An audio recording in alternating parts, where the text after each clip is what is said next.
اسرار درون آستانه شما، این مقدسات خانه شما، آبروی اهل کاشانه شما. پذیرا باشید صدای رادیو پیام با برنامه آستانه. بسم الله الرحمن الرحیم. السلام علیکم و رحمت الله و برکاته. شنوندگان و بینندگان عزیز برنامه ما، امروز در برنامه خانوادگی آستانه به موضوع نزد شما آمدم که ایده از مردم در این موضوع خیلی به افراط و تفرید رسیدند و تا حد این موضوع را قبول کردند که در مال خود تماما مستقلیت ندارند. ایده دیگری مردم باشد تا اندازه به این موضوع به اهمیت هستند که حتی به گناه و به عقوق پدر و مادر رسیدند. یک دقیقه. موضوع ما باشد هم درباره حق فرزندان در مال حق پدر و مادر در مال فرزند می باشد. یعنی والدان تا چه اندازه حق دارند به مال فرزند خود دخالت کنند. آیا وقتی حدیث هست در کتاب های سنن که انت و مالک لابیک، تو و مالت از آن پدرت هستی، آیا این معنای آن را می دهد که پدر کی خواست چقدر خواست از فرزند خود مال طلب می کند؟ و آیا این معنای آن را دارد که فرزند بدون اجازه پدر خود نمی تواند در مال خود مستقل باشد؟ و این حدیث تا چه اندازه در نزد علما قبول است و صاحبان این و این چنین صاحبان مذهب درباره این حدیث چی میگویند؟ پیش از همه میدونیم که شریعت ما شریعتی هست که با قانونهایش، اگر درباره قانونهایش فکر کردید، در قانونهایش فقط برای اتحاد و یکجاشوی مردم با ما صحبت میکند و تقریبا تمام قانونهایی که قانونهای مالی هست و رابطه به اقتصاد دارد، اگر به آن ما در حقیقت عمل کردیم و آن قانونها را قانون زندگی خود قرار دادیم، میبینید که عائله ها با هم اتفاق میشوند، جامعه با هم اتفاق میشود و یک جامعه مستحکم و قویه که کسی نمیتواند او را خللدار یا نابود کند پیدا می شود. مثلا به مسئله میراث اگر نگاه کنیم، قانون میراث که فرزند و پدر و مادر و همسر و حتی فرزند نباشد خواهر و برادر و تا جیانها و تا دیگرها میراث میگیرند، اگر قانون میراث در جامعه عملی گردد، مردم با هم دیگر چقدر علاقهشون قوی می شود و کسی را به حال خود نمی گذارد. و این چنین مسئله نفقه کردن و کمک کردن به خویش و تبار که ما صله رحم می گوییم، اگر این قانون ها را ما در زندگی رعایت کرده، می بینید که چه اتفاقی، چه یک جامعه مبارک و متفقه می شود. ولی مسئله در اینجا هست که این قانون ها را ما فقط در قرآن می خوانیم یا در حدیث نگاه می کنیم، اما عملا تقریبا در زندگی ما دیده نمی شود. و وقتی ما میگیم حق والدان بالای مال فرزند، چی والدان بزرگ باشند، چی والدان جوان باشد و چی فرزند کودک باشد و چی فرزند الکی سن و سالش بالا باشد، جوان باشد یا یک انسان میانه سال باشد، پدر و مادر تا چه اندازه در مال فرزند خود حق دارند. اولا همگی میدانیم که در شریعت حق پدر و مادر را پروردگار خودش گذاشته است و تا اندازه پدر و مادر بالای هر یک مسلمان حق دارند که پس از عبادت پروردگار و این چنین پس از حق خود پروردگار درباره پدر و مادر صحبت میکند و میبینید که مثلا و وصینا الانسان بوالدیه حملته امه وهنا علی وهن و فصاله فی عامین. الله میگوید ما انسان را امر کردیم که به پدر و مادر خود نیکی کن. پدر و مادر یک انسان عادی نیستند.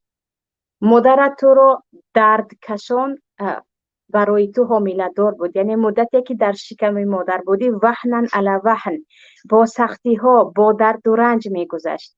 و فصاله فی عامین، این کفایه نبود، باز 2 سال دیگر تو در آغوش مادر بودی، تو شیر میخوردی، 2 سال عمر مادر تماما با نگاه و بین با تو تمام شد. و اگر ما تقریبا 9 ماه گفتیم یا کمی زیادتر یا کمی کمتر حامله داری باشد، 3 سال یک زن برای رعایت یک کودک تماما می رود و اگر 5 کودک داشته باشد 15 سال او دیگر تماما برای فقط شیر دادن و از شیر برآوردن تا 2 ساله کردن کودک می رود.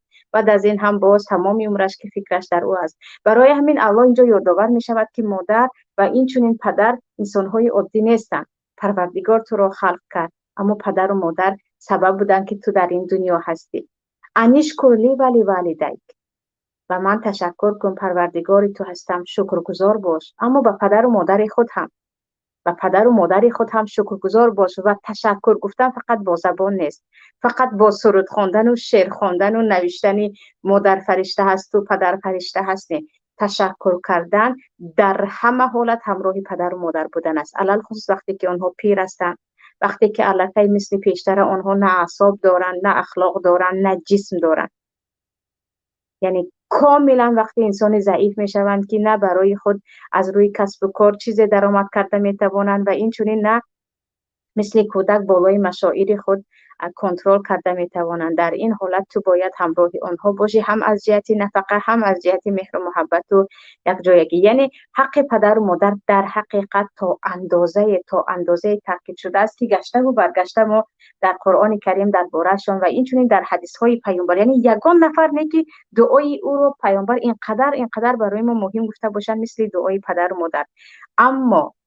اما این معنای آن را ندارد که تو حق خداگی را به پدر و مادر دهی و این چنین این معنای آن را ندارد که پدر و مادر بالای فرزند خود همچون یک انسانی که تمامی کار فرزندان آنها در دست آنها هست و بدون اجازه آنها فرزند هیچ کاری را کرده نمیتواند این گونه با فرزند خود مناسبت کنند. یعنی این معنای آن را ندارد. یعنی معنای قدر یک نفر را دانستن، معنای به یک نفر تشکر گفتن، معنای یک نفر را پس از پروردگار احترامشان را دانستن تا حد به غضب آنها گرفتار نشدن، معناش این نیست که تو الکی مالک او هستی و او پروردگار تو مثل پروردگار است که تو همیشه بگویی سمعا و طاعتا، هر چی گفتید من گوش میکنم، هر چی گفتید امر شما. اگر شما گفتید به زن و فرزندت پول نده من پول نمیدهم، اگر شما گفتید همه درآمدهایت رو به برادرت صرف کن من صرف میکنم، اگر شما گفتید تمام درآمدهایت رو بدون اجازه ما به یگان کار تجارت صرف نکن، این رو نمیکنم. یعنی این تماما غلام یا اینکه مالکیت رو، یعنی مالکیت شخصی خود رو و پدر و مادر دادن است که به این مسئله تمامی، یعنی جمهور علما به این مسئله خلاف هستند. چه مذهب امام مالک باشد، چه شافعی باشد، چه مذهب امام ابو حنیفه رحمت الله علیه باشد، میگن پدر و مادر حق ندارند بدون اجازه فرزند مال او را بگیرند. در خانه او آمده خوراک خوردن این مسئله عادی هست، یعنی به خانه دوستتون رفته هم شما خوراک میخورید و یک چیزهای عادی که شما میدانید که گرفتید باقی نیست، او هرگز نمیگه چرا گرفتی، نه. اما یک مقدار مال او رو که او به یگان کسی بگونه هم این رو اجازه نمیدهد، رفته از آن خود کردن و به آن خرید کردن و چیکار خواهد کردن، به این تمام علما میگن این رو وقتی شما میکنید شما گویا که به حریم، به حدود فرزند خود در آمدید و این اموالکم علیکم حرام میگن پیامبر صلی الله علیه و سلم. همون گونه که ناموس و آبروی یکدیگریتان به یکدیگریتان حرام است، زیر پا نکنید، خون یکدیگریتان را نریزانید، مال یکدیگریتان را هم نخورید، الا بطیب نفس، یا مگر اینکه اون طرف راضی باشد، خودش راضی باشد، خودش اجازه داده باشد. در غیر این خواه وای مال فرزندت باشد، خواه شوهرت باشد، خواه زنت باشد، خواه برادرت باشد، گرفتن ممکن نیست. آره فرزند گناهگار می شود وقتی پدر و مادر محتاج هستند و به آنها کمک نمی کند. تا اندازه گناهگار می شود که او عاق پدر و مادر حساب می شود. یا و کلمه عاق پیشتر هم گفته بودیم معنیش این است که پدر و مادر بگویند که من تو را عاق کردم، معنیش این است که پدر و مادر رنجیدن، پدر و مادر از تو رنجیدن یا به گفت خودمون از تو خفه شدن. اما اینجا رو ببینید که وقتی که پدر و مادر محتاج است، تو میدانی که خانه‌اش گرم نیست، تو میدانی که خوراکواری که میخورد برای او کفایت نمیکند، شرایط خانه‌اش خوب نیست، به لباس نیاز دارد، به یگان چیزی برای سفر نیاز دارد، برای دارو پولی نیاز دارد و و چیزهای نیاز دارد، تو خاموش هستی، تو برای این کارت گناهکار هستی و جزایش رو هم میبینی و مالت هم برکه نخواهد یافت. و پیامبر میگویند هیچ گناه مثل قطع رابطه با پدر و مادر و خویش و تبار نیست که شما این گناه رو وقتی کردید در همین دنیا هم جزا بالاتون هست از کم بی‌برکتی عمر و بی‌برکتی سلامتی و بی‌برکتی دیگر ما. اما چه خیلی که گفتیم اینجا پدر و مادرهایی هستند که کاملا فرزند خود رو تحت تصرف خود قرار میدهند. مثلا انسان‌هایی هستند که میگویند من همین ساله تمام درآمدم رو به دست پدرم دادم برای اینکه پدرم معرکه کردنی بود یا خانه خریدنی بود یا کار دیگری بود. اگر نکردم پدرم با من قهری می شود و من رو دعای بد میکنه. یا اینکه میگویند من از هر درآمد فرزندهایم وقتی درآمد میکنن یا از کمکایی که به فرزندهایم میآید به فرزندم کمتر و زیادی رو به پدر و مادر میدهم. برای نه اینکه آنها محتاج هستند، آنها این رو هر ماه از من طلب میکنن و من هم به این چاره ندارم، چاره جز این ندارم که بگویم چشم وگرنه من گناهکار میشم. و این مسئله گناهکار میشم رو نمیدونم مردم از کجا آوردن. ببینید که آره در ما حدیث اصحاب سنن حدیث روایت میکنن، در سنن ترمذی و امام احمد و بعضی دیگر کتاب ها آمدگی هست که وقتی مرد شکایت میکند که پیامبر الله من صاحب فرزند هستم، صاحب زن هستم، این پدر من از مال من به اجازه من میگیرد و او نصیحت کنید، پیامبر میگن انت و مالک لیابیک، تو هم مالت هم از آن پدرت هستی. اما به حدیث اگر به قصه کاملا نگاه کنیم این زمان پیامبر این رو میگویند که وقتی فرزند می آید و به پیامبر شکایت میکند که به اجازه من پدرم از مالم میگیرد و من صاحب فرزند هستم، پیامبر یک بار حکم نمیکنند، میگن پدرت راجع بزن، من باید با پدرت هم صحبت کنم. انا این عدل و عدالت و رعایت کردن در مسئله حکم کردن بین دو نفر هست. وقتی پدرش می آید و پیامبر میگن که چیکار کردی، یعنی چیکار کردی که فرزندت از تو شکایت دارد، و آن انسان میگه پیامبر الله من این فرزند رو بزرگ کردم، گرسنه بود همیشه به خاطر سیر شدنش کار میکردم، بیمار میشد گویا که من هم درد میکشیدم، شبها برایش خواب نمیکردم، اکنون پولدار شد به خاطر اینکه صله رحم قوی شود کمی از پول او میگیرم و و بعضی خویش و تباری که محتاج هستند برای صله رحم به آنها کمک میکنم، یک مقداری کم، کمی همه مولش رو نه، یک مقداری کم، و این دارد به شما شکایت میکند که گویا من تمام پولش رو گرفته باشم. بعد از این پیامبر به آن پسر برگشته نصیحت کرده میگویند بدون که تو هم مالت هم از آن همین پدرت هستی. و جمهور علما میگن این معنایش این نیست که تمام مالی تو از آن پدرت هست، نه، تو تا اندازه فکرت در سرت باش که همین پدرت نمیبود نه صاحب مال میشد، نه اصلا تو همینه که هستی آن میشدی. برای اینکه انسانی که با تربیه پدر بزرگ شده است او دیگر است و انسانی که تماما به پدر بزرگ شده است و این معنی آن را ندارد که تمام مال تو از آن پدرت هست. و این حدیث رو بعضی گرفتن این حدیث آمده است و گویا که به پدر و مادر تا اندازه اسلام حق داده است که آنها چیکار خواهند با مال فرزند میکنند، حتی خانهش رو هم بدون اجازه او فروخته میتوانند، حتی به او امر کرده هم میتوانند که به همسرت پول نده یا اینکه به فرزندانت پول نده یا این رو بخر یا اون رو بخر یا حتی به حج نرو. یعنی فرزندهایی هستند که میگن پدر و مادرم اجازه نمیدن با پول خودم حج روم، یعنی یک جوانی 20 ساله یا 21 ساله 22 ساله میگه پدر و مادرم اجازه نمیدن عمره روم. یعنی برای عمره رفتن اجازه پدر و مادر اصلا لازم نیست. وقتی که اونها بیمار نیستن، محتاج کمک تو نیستن، در خانه هستن، سلامتیشون خوب است، فقط به خاطر اینکه میخوان پول تو رو به جای دیگر صرف کنن، به خاطر این هرگز اجازه پدر و مادر لازم نیست. و همین حدیث رو گرفته چه خیلی گفتم بعضی ها کاملا مال من از آن پدرم هست گویان و خطاگی های راه میدین که حتی ظالم هم میشوند. برای اون که اینجا ببینید اگر پدر و مادر کاملا در مال و ثروت فرزند خود دست می داشت، یعنی بالای آن می توانست سیطرت کند، اصلا آیت میراث چرا؟ برای اینکه در میراث ما میدانیم که هم پدر میراث میگیرد هم مادر میراث میگیرد. اگر مال تو همش از آن پدرت باشد، بعد از مرگ تو هم همش را یک باره پدرت میگیرد. و این چنین در سوره بقره آیت قرآن کریم است: یسألونک ماذا ينفقون قل ما انفقتم من خیر فللوالدین والاقربین والیتامى والمساکین و ابن السبیل. الله میگوید از تو میپرسن که چی چیز رو ما خیر کنیم، یعنی از پولهایمون چیش رو خیر کنیم. و الله میگوید هر چیزی که از مالتون هست و زیادی هست از آن خیر کنید.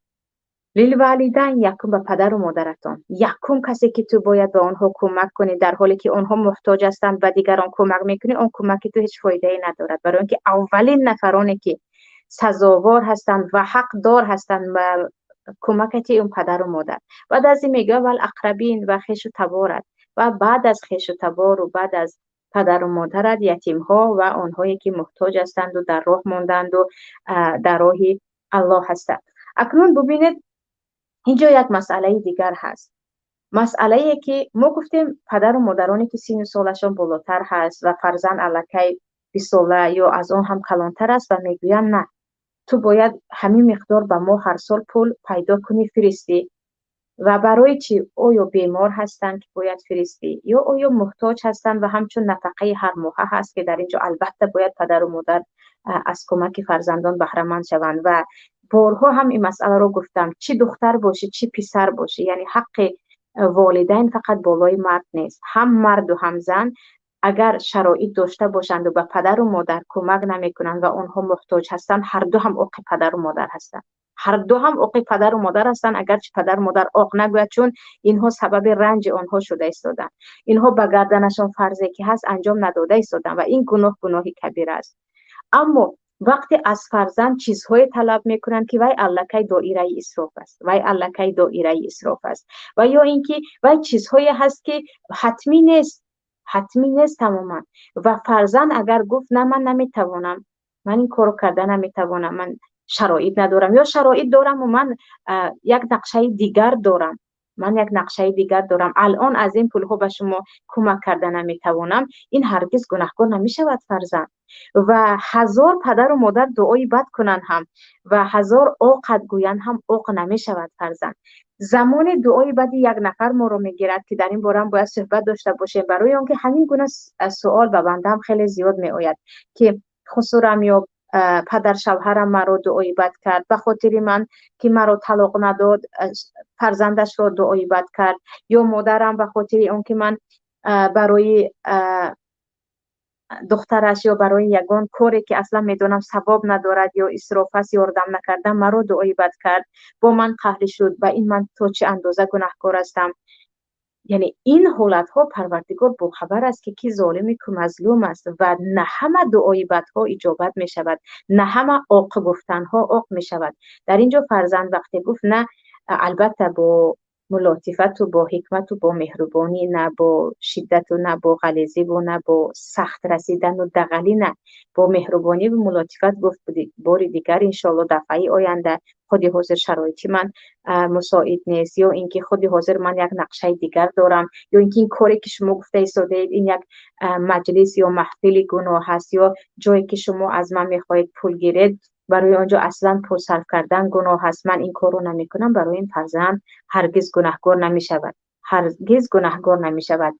و عکس دیگر پدر و مادران هم هستند که حتی یک تین فرزند خود رو برای گرفتن هم میترسند و چی کم هستند پدر و مادرانی که در حقیقت میگویند مال فرزند امانت دست ما هست.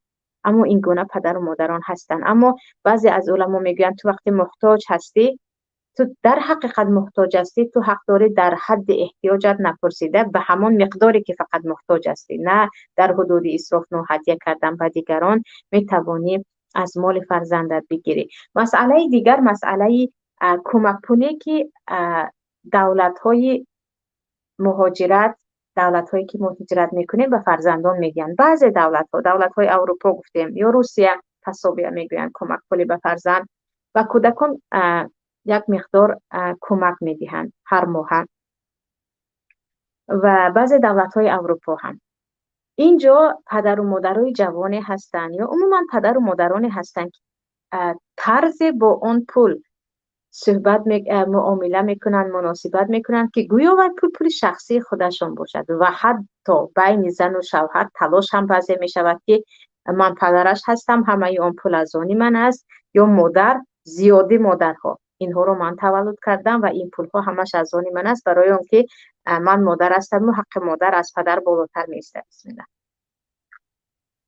و بینندگان عزیز، اینجا اشاره میخوام بکنم که بعضی میگن شما آب رو با دست چپ میخورید. این دست راست من است، دست راست من است، با آن می نویسم، ولی جلوی دوربین وقتی می نشینید به نظر شما دست راست دست چپ می نماید، ولی جلوی دوربین همین گونه هست. وگرنه داریم با دست راست نوشیدن و خوردن این هم سنت است و حتی با چپ خوردن رو بعضی علما گناه کبیره میگویند. حاشا لله، من به این گناه دست نمیزنم، فقط شما رو بروی دوربین مرا عکس میبینید، مرا عکس میبینید.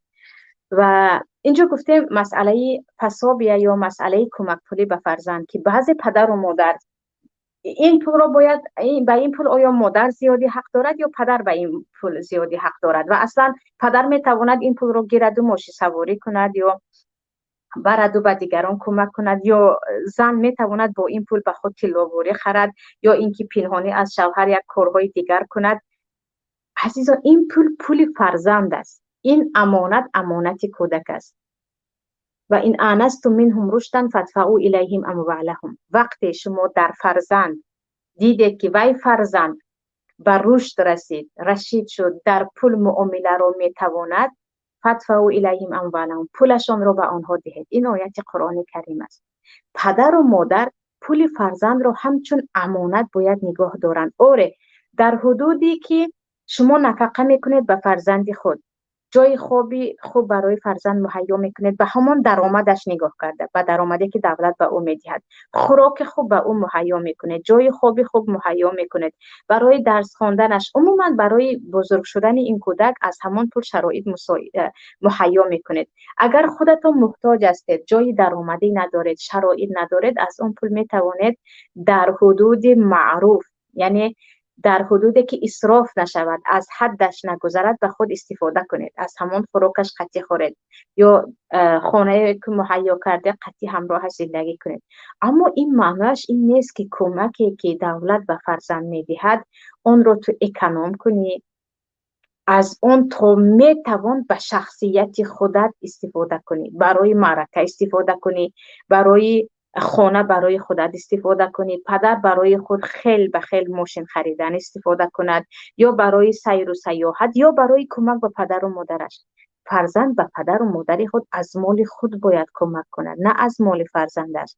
و این مال خود شخصی فرزند است، از اون به شرایط او کاملا خرج میکنید، بقیهش رو برایش پسنداز میکنید که فرزندانی که بی پسنداز بزرگ میشوند در پس از بزرگ شدن خیلی عذاب میکشند، علل خصوص دخترکی که کاملا دستش خالی است و بعد از شوهر کردن دیگر او هیچ درآمدی ندارد. اکثریت مرد کارزنهای ما یا دخترکان و عروسکان 20 ساله و 24 ساله هایی که در کارهای خیلی پست و رذیل کار میکنن، سببش این که هیچ مالی در دستشان نیست، نه عائلهشون، نه شوهرشون، نه پدر و مادرشون برای آنها هیچ چیز نگذاشتن.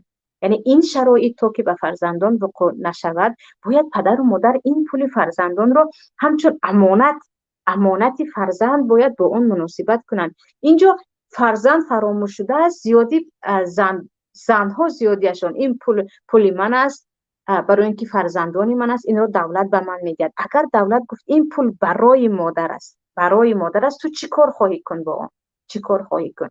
اما وقتی دولت گفت این پول کودکت هست، تو باید با اون پول شرایط فرزندت رو مهیا کنی، شرایط کامل، چی خوردن باشد، چی پیشروی علمی باشد، چی جای زیست باشد مهیا کنی. بعد از این هر چیزی که از اون زیادی کرد باید از اون برایش پسنداز کنی. وقتی بزرگ شدنش بگوی که این کمک های دولت برای چی بود، انا از این من پسنداز خودت هست، اگر نشد هم برای خودش استفاده کرد. و اینجا فرزند با اینکه مثلا عائله هایی هستند که با اینکه 4-5 فرزند دارند و کمک خوب از دولت میگیرند، از اینکه نفس مادر بد است یا نفس پدر بد است و پول امانت فرزند رو به خود صرف میکنند، کودک جای خوب ندارد، کودک جای زیست خوب ندارد. کودک حتی خوراک خوب ندارد، یعنی کودک همون گونه که باید بخورد از آن پولش برایش کفایه است، برایش حتی خوراک نمیخرند. باز در اینجا دعوا دارن که این پولی کی هست اصلا. و علل خصوص مردهایی که کمک فرزند رو میگیرند و شخصا برای خود فقط صرف میکنند، برای شخصیت و امانت فرزند است. یا مادرهایی که اون پول رو طور استفاده میکنند که گویا که هدیه دولت به خود آنها هست. خود دولت میگه این برای کودکت هست، اون هم تا یک سن سال معین. انا اینجا رو میبینید که امانت داری حتی نسبت فرزند نیست. آره گفتید یک مقداری کمی اون رو برای اون که سلامتی فرزندم خوب شود، که صدقه در سلامتی می افزاید و پیامبر صلی الله علیه و سلم میگن بیماری هایتان را با صدقه کردن شفا کنید و این چنین بلاها با دادن صدقه دور می شود، دعاها اجابت می شود. انسان با صدقه به جایهای می رسد که با دیگر هیچ چیز رفته رسیده نمی تواند. یک مقداری کمش را گفتید از مال فرزند من به پدر و مادر پیرم صدقه می کنم، برای اینکه آنها محتاجند، آنها محتاج هستند.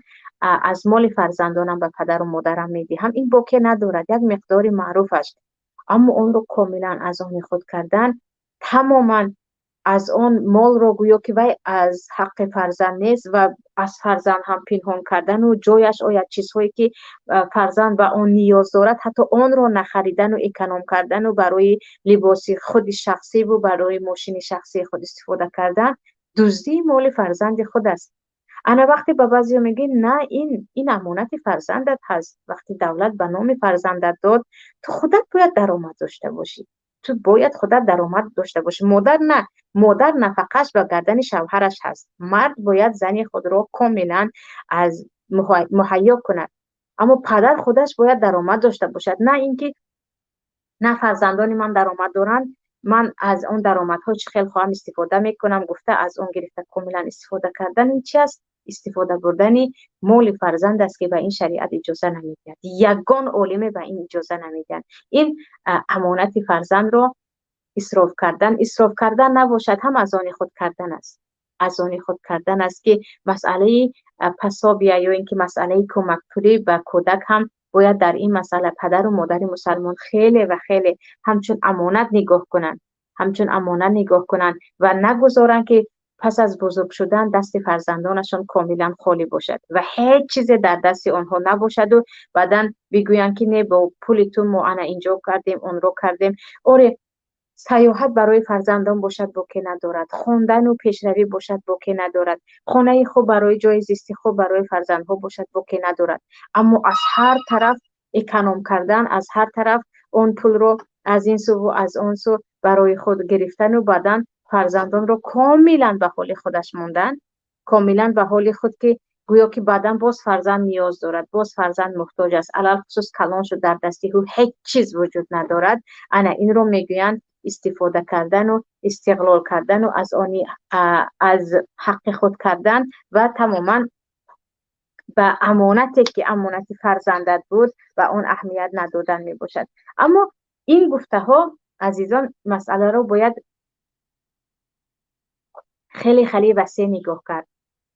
این گفته ها معنای اون رو ندارد که تو نباید یک تین هم از مال فرزندت صرف کنی، یک تین هم صرف نمی کنی، همش مال فرزندت هست، حتی باید دیگی او جدا باشد، خوراکی تو جدا باشد. نه این نیست. شما در یک عائله هستید، شما مادر هستید، شما پدر هستید، برای عائله از آن صرف کردید باکی ندارد، اما اساساً بدونید که شما مال فرزند رو صرف کرده ایستادید، نه همچون مال خود، همچون مال فرزند. و تا میتواند پدر باید فرزندان خود رو مهیا کند، زنی خود رو مهیا کند، اما آن پسنداز کودک رو با نظر امانت نگاه کند و او رو تا بزرگ شدنشان در جای صرف کند که آینده فرزندها بگویند که شکر پروردگار که یک پدر و مادر امانتدار داشتیم و پدر و مادر امانتدار این مبلغ‌های ما رو به دست ما گذاشت و ما توانستیم رویم بخوانیم و ما توانستیم یک باره به مرد کاری دست نزنیم، یک باره صاحبی دکانی خردکه، آشخانه خردکه یا یک ماشینی که با اون میتوانیم مسافر کشانی کنیم و چیز صاحب شدیم، اون هم از امانتی که پدر و مادر برایمون پسنداز کرد، اون هم از پول خودشون، از پول خودمون. اما متاسفانه تقریبا این همه عائله هایی که کمک میگیرن از از دولت برای فرزند خود، این همه عائله ها تقریبا شنیده نمی شود که برای همین دخترک 10 ساله 11 ساله یکم پسنداز کرده، از پول خودش، از پول خودت نه، از پول خودش یگان پسنداز کرده، یا تو توانستی همین ماهش رو، همین ماه همش رو نابود کنی برای خود، زیادیش رو برای فرزند، زیادیش رو برای خود یا برای اسراف نابود کنی. و پس از 1 سال 2 سال 3 سال میبینی که فرزند کلان شد، دخترک 18 ساله شد، برای او هیچ نیست. و به دخترچه بیچاره هم که ما خیلی یک اخلاق خوب داریم، کودکان هستن از مال خود هم نمیپرسن، از شرایط خود هم نمیپرسن. و اینجا میبینیم که زیادی ها همین مسئله رو به دین رابطه میکنن و به دین میبرن که نه من گناهکار میشوم. و حتی پدرهایی هستن که کمک فرزندان خود رو میگیرن، اون هم جمع میکنن و همش رو به یک برادر خود میفرستن یا همه اون رو به پدر و مادر خود میفرستن. آره تو مسئولیت داری در نزد برادرت، در نزد پدر و مادرت، اما این مسئولیت داری این نیست که تو فرزند خود رو غارت کنی. تو باید از درآمد خود حرکت کنی، وعده برای اونها دادی، برای اون وعده رو اجرا کردن خودت کار کن، خودت کوشش کن، نه اینکه یک کودکت رو، درآمد یک کودکت رو همش رو برای آنها دی. و همین گونه عائله ها کم نیستن، یا بعضی زنهایی هستن که یک سفری خوب کردن، از کجا با پولی که دولت داد اون رو جمع کرده به شما داد یا به فرزندتون داد؟ نه به فرزند داد. پس تو چی حق داری؟ یا شریعت میگوید تو مادر هستی، تو پس از پروردگار حق تو اونقدر بالا هست که باید فرزندها با پیشرویشون با دعای تو است. این معناش این نیست که تو چی خواهی با فرزند میکنی، همیشه دعای تو اجابت است، همیشه گفتی تو رو باید بکنن. تو هم در نزد پروردگار بنده هستی، اون فرزندت هم بنده ای الله هست. و حق فرزند خود ظلم کردن رو زیاد در مسئله های مالی میبینیم. آره در مسئله های بی حرمتی کردن به فرزند و تو اندازه با اون مناسبت کردن، این مسئله جداگانه اخلاقی است. اما مسئله در پول فرزند حدود او را تجاوز کردن و حق فرزند را تماما حق خود دانستن، این در اکثریت عائله ها هست، در اکثریت عائله ها هست. و گفته ایستادم متاسفانه حتی کمک هایشان به دیگران رو از مال کودک میکنن، از مال خودت بکن، شرایط نداری و تو فرض نیست کمک کردن. آره به پدر و مادرت کمک کردنت فرض است، تا میتوانی باید به آنها کمک کنی، اما اگر آنها محتاج باشند، اگر محتاج نیستن، در حدودی هدیه فرستادن که دعایشان رو گیری، نه در حدودی که آنها علکی برای تا 20 سال آینده نقشه داشته باشن که از درآمدهای تو چی کارها میکنن. و از همه بدترش، یعنی زیادی خواهرانی که در تاجیکستان هستن این سوال رو میدهند، زیادی خواهرانی که در تاجیکستان هستن میگویند شوهر من نه برای من پول میفرستد نه برای فرزندان، او مبلغ رو به دست مادرش یا برادرش یا پدرش، بعضا حتی به خواهرش میفرستد که روند و برای من و فرزندانم اساسا خرید کنند. و مادرش گفته است که زمانی که به دست همسرت پول روان کردی، همون روز تو آق هستی، همون روز دیگر تو مرا مادر نگو. این شرط رو نگاه کنید، شرط به چی چیز مانند است، شرط به چی مانندی دارد و این مادر خود رو حس میکند تو خدا هستی که تو باید بگویی که کدام کارهایی که ثواب است و گناه است فرزندت بکند. و حتی مردهایی بودن که این رو انجام میدادن، به من پول نگو، اگر من به تو پول فرستادم من به دعای بعد مادرم گرفتار میشوم یا مادرم تو اندازه با من مشکلی میکند. پس وای زن چی کار کنه؟ وای زن که نمیتواند تمام احتیاجهایش را به خسورش یا به پدر شوهرش بگوید که به من این چیزها لازم است.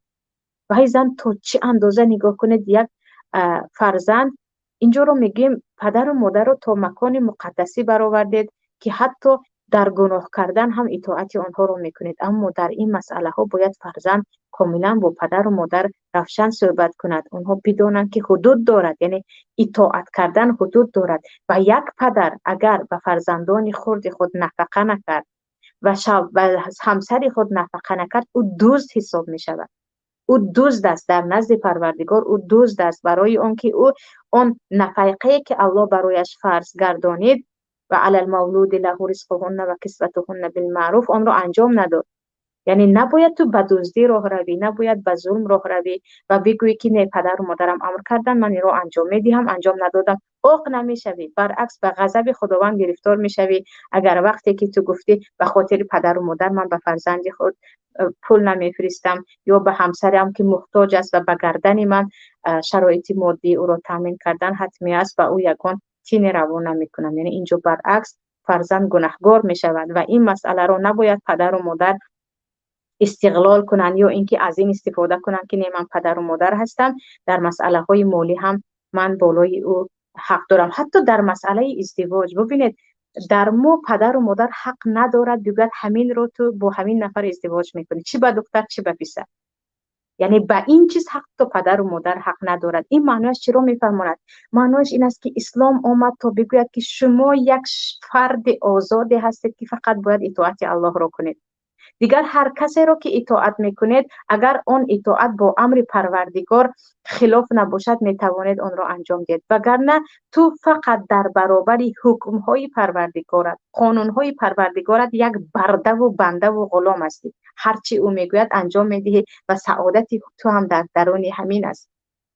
اما وقتی دیگر انسان ها، حتی شوهرت باشد، حتی همسرت باشد، حتی پدر و مادرت باشد، حتی استادت باشد، آنها وقتی چیزی رو امر کردن که آن به تو ضرر دارد، خصوصا یعنی جسم تو، شخصیت تو برداشت کردن نمیتواند، یا اینکه خلاف امر پروردگارت هست، اینجا هرگز نباید انجام دهی، برای اون که تو اگر انجام دادی آن انسان رو تو درجه برآوردی که و شرک نزدیک می شود. انسان وقتی میگوید نه گناه باشد، هم من گفتی پدر و مادر رو انجام میدیم یا استادم رو یا کسی دیگر رو. این بود عزیزان برنامه امروزه من همراه شما درباره حق پدر و مادر در مال فرزند. چگونه که گفتیم چه زن چه مرد چه فرزند چه پدر و مادر در مال خود صاحب استقلال هستند، مستقیم هستند، چی کار خواهند میکنند. اما اگر از اهل اسراف باشند، در اینجا باید کسی دست آنها رو گیرد و کمک کردن به پدر و مادر محتاج این فرض است که باید هر فرزند انجام دهد. اما این معنای آن را ندارد که تمام مال تو از آن پدر و مادرت هست و تو حق نداری که همون گونه که شریعت اجازه میدهد یا عقل تو اجازه میدهد که در جای در کار صرف کنی همون گونه صرف کنی. با امید آن که این قانون های پروردگار در زندگی یکایک من و شما عملی گردد و همیشه با کمک هایمان هم دست پدر و مادر را گیریم، هم فرزندان را، هم خویش و تبارمان را، و این چونین نه به مال پدر و مادر خیانت کنیم، نه به امانت های فرزند خود خیانت کنیم. یکایک شما رو به پروردگار یگانه می سپارم. سلام علیکم و رحمت الله و برکاته. اسرار درون آستانه شما، این مقدسات خانه شما، آبروی اهل کاشانه شما. پذیرا باشید صدای رادیو پیام با برنامه آستانه.